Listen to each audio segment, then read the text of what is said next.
तो राज्य सरकारनी टेक्सटाइल पॉलिसीथी वेपारीओ नाराज थया छे। सूरतना टेक्सटाइल मार्केटना वेपारीओमां असंतोष जोवा मळ्यो। रिंग रोड विस्तारमां 165 थी वधु टेक्सटाइल मार्केट पॉलिसीथी नाना वेपारीओने कोई फायदो नहीं। वर्ष 2017 नी पॉलिसी फरी लागू करवानी वेपारीओनी मांग छे। नाना ट्रेडर्स वेपारीओना हितमां निर्णय लेवा सरकार पासे मांग करी। रिंग रोड स्थित टेक्सटाइल मार्केटना वेपारीओनी प्रतिक्रिया, तेमां 200 करोड़ सुधीना रोकाणकारोने पॉलिसीथी फायदो नथी थई रह्यो तेवुं वेपारीओए जणाव्युं।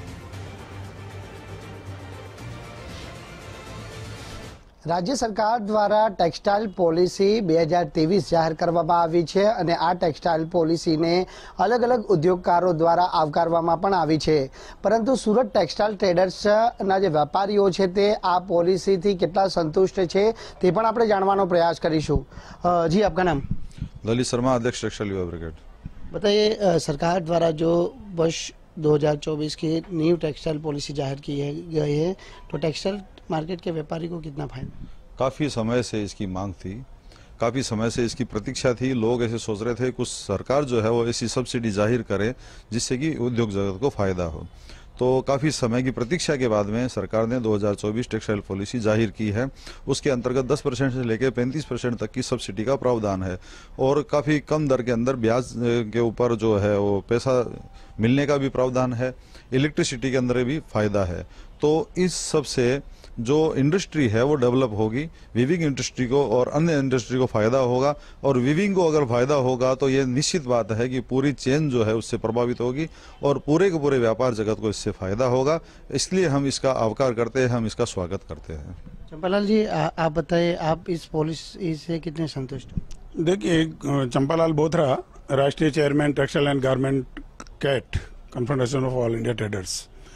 तो गुजरात टेक्सटाइल पॉलिसी 2024 निश्चित रूप से गुजरात को डेवलप करेगी और इसमें नया आर्थिक लोगों का इन्वेस्टमेंट आएगा, इसमें कोई दो राय नहीं है।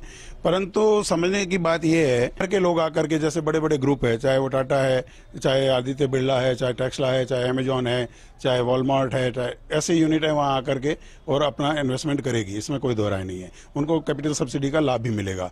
साथ ही साथ जो एग्जिस्टिंग यूनिट है, चाहे वीविंग है, एम्ब्रॉयडरी है, प्रोसेस हाउस है, ये सब जो भी यहाँ पे है उनको भी जो 20% का जो बेनिफिट सब्सिडी का और इंटरेस्ट का जो दिया गया है वो भी लाभ ले लेंगे। परंतु 70,000 व्यापारी जो ये जितने भी जो मैंने नाम आपको बताए हैं, ये पूरे के पूरे सर्विस प्रोवाइडर करते हैं। ये अपने एमएसएमई में खुद का कपड़ा नहीं बनाते। ये लोग 70,000 ट्रेडर्स जो रिंग रोड पे है, उन लोगों का शुरू से लेकर के वीविंग कच्चे रॉ मटेरियल से लेकर के पूरे उत्पादन को बदलने में जो ट्रेडर 70,000 काम करते हैं, उनका वो जॉब करते हैं, यानी कि उनका वो सर्विस प्रोवाइडर करते हैं।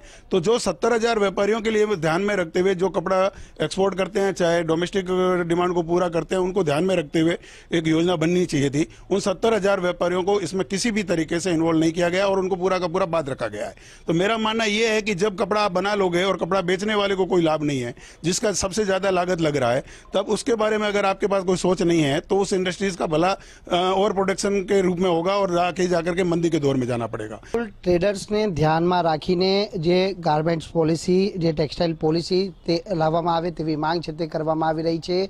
वर्ष 2017 में जे गारमेंट्स टेक्सटाइल पॉलिसी हती तेनो छेद सरकार द्वारा उड़ावी देवामां आव्यो छे तेवा आक्षेप सीधा वेपारीओ करी रह्या छे, जेना कारणे जे नाना ट्रेडर्स छे तेने कोई पण प्रकारनो आ पॉलिसीनो फायदो नथी मळवानो अने तेज कारण छे के वर्ष 2017 नी पॉलिसीनो समावेश करवामां आवे तेवी मांग वेपारीओ करी रह्या छे।